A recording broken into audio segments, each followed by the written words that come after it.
bien, nous allons ouvrir maintenant un dossier dramatique, un double dossier, puisque l'actualité de ces dernières semaines nous a donné l'occasion de rapprocher deux événements qui nous semblent constituer un ensemble. Un ensemble qu'on pourrait appeler racisme blanc, racisme noir.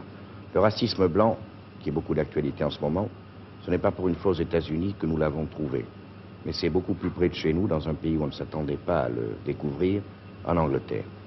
En Angleterre et dans une petite ville anglaise qui est un faubourg de la grande cité industrielle de Birmingham, petite ville qui s'appelle Sedgwick, et qui a connu quelques remous ces temps derniers.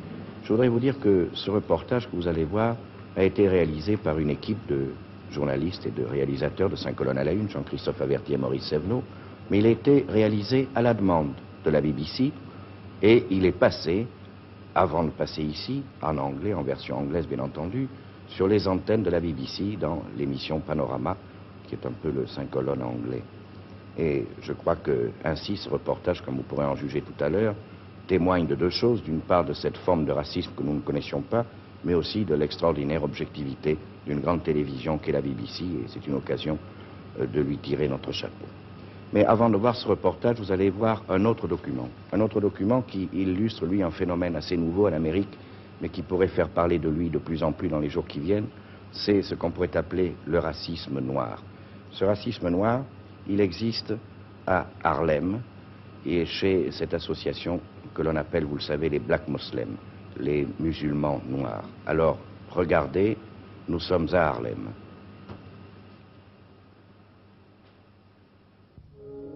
Cette affiche dans Harlem appelle les Noirs à se mesurer aux Blancs.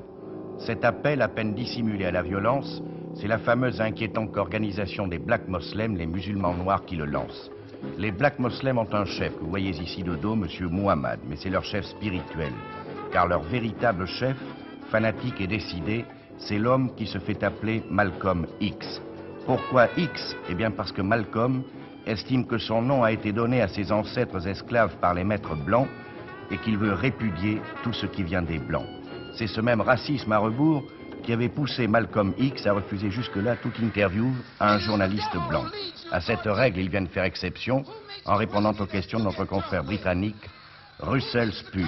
Et c'est ce document, exceptionnel aussi par ce qu'il révèle, que 5 colonnes pour la première fois vous présente ce soir.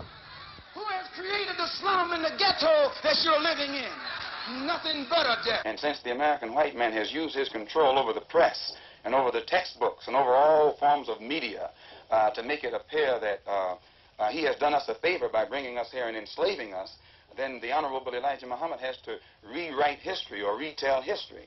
And since the white man can't dispute this truth, he tries to defend himself by saying that Mr. Muhammad is teaching hate. It's not hate to say that we were kidnapped and brought here, it's truth.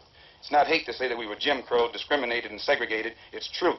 It's not hate to say that the Supreme Court, which is the highest court in this country, came up with a hypocritical desegregation decision 9 years ago, which they haven't enforced yet. That's not hate, that's truth.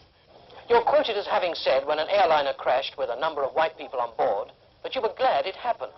The white race in this country collectively are guilty of these crimes that our people are suffering from collectively, and therefore they would suffer some collective disaster, collective grief.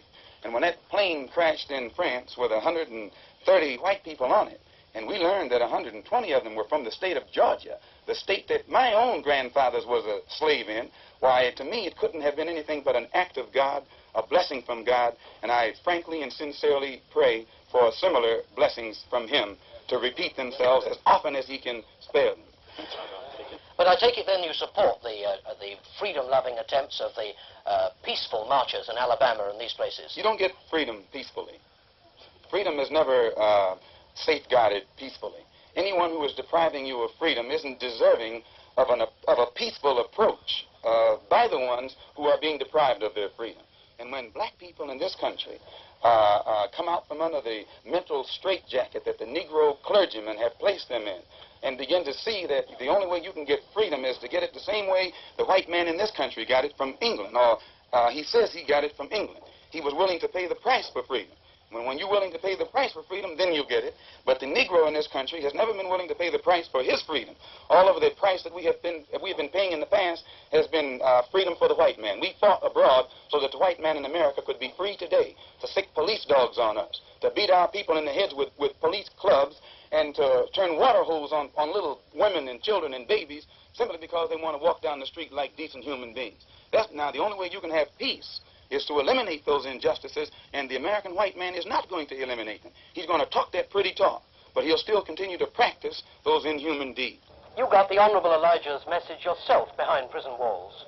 When I was a Christian, I committed many crimes, and those crimes led to my own imprisonment, and also led to my being very atheistic, agnostic first and then atheistic. And it was only after hearing the religious teachings of the Honorable Elijah Muhammad that I became religious and was able to reform myself and rehabilitate myself. But I learned that after trying to reform and rehabilitate myself, that the American white man was more against me then than he was when I was a criminal, when I had criminal tendencies and was trying to carry out or practice his Christianity.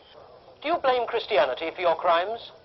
Christianity is one of the real causes of most of the condition that black people in this country are confronted with. It's the religious concept that Christianity has given Negroes in this country that makes us almost incapable of solving our own problems. The black man in this country has a different religious concept when he's a Christian than the white man has. If you notice, the black man is the only one who will turn the other cheek to his enemy, or who will love his enemy, or who will pray for those who despitefully use him, just because he thinks that's what Jesus wants him to do. Now, the white man preaches the same thing, but he doesn't practice it. Now, this refusal to integrate, surely it must lead to demands for your own state in America. The black people in this country have been like a misfit wife married to the white man here who hasn't treated us right. And today, since we have given up all hope of him ever changing, we want a divorce. We want a complete separation, but we want a property settlement. And we think that the white man, we think that the American government should give us a property settlement, which means part of this country, which they robbed from the Indians with our help, and which they have worked up to make the kind of land that it is today. Do you think this really practical? Don't you think that the future really lies with a peaceful transformation of the scene?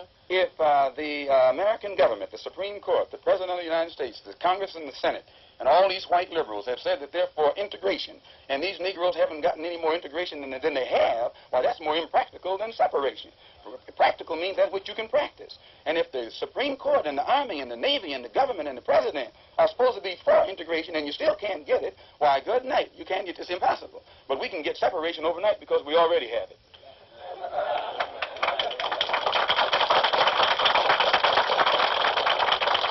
Mr. Malcolm, thank you very much. You're welcome, sir. I thank you for letting the people over in Europe know what the white man in this country is doing to black people and the hypocrisy he's practicing when he accuses them over there of not getting their house in order.